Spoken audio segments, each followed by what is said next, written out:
Headlines brought to you by Chitale बंधू.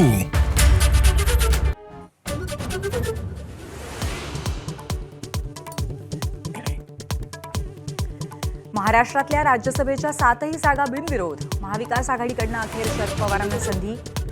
आदित्य ठाकरेंच्या गैरहजेरीमुळे ठाकरेंच्या नाराजीच्या चर्चांना जोर, तर पार्थ पवारांच्या अर्जासाठी खुद्द मुख्यमंत्र्यांची हजेरी.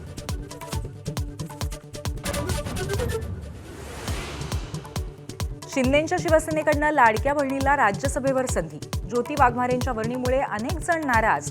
राहुल शेवाळे, अडसूळ, शायना एमसी, कीर्तिकरांना मागे टाकत वाघमारेंची बाजी.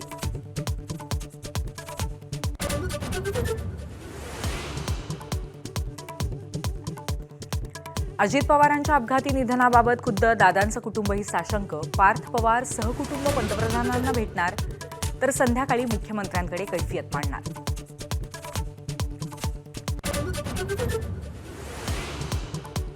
बहुप्रतीक्षित धर्मांतर विरोधी कायद्याला अखेर राज्य मंत्रिमंडळाची मंजुरी.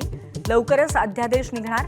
कायद्यामध्ये 5 लाखांचा दंड तर 7 वर्षांच्या शिक्षेचीही तरतूद.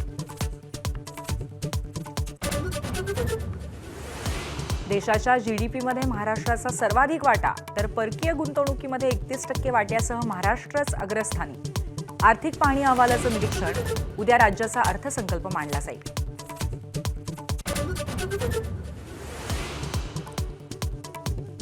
इराण विरुद्ध अमेरिका युद्धामध्ये मृतांचा आकडा 1400च्या वर. इराणचे सर्वोच्च नेते आयातुल्ला खामेनींच्या मृत्यूनंतर भारताकडनं पहिल्यांदाच शोक व्यक्त.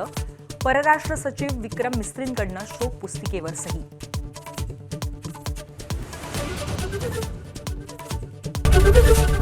एबीपी माझा, उघडा डोळे बघा नीट.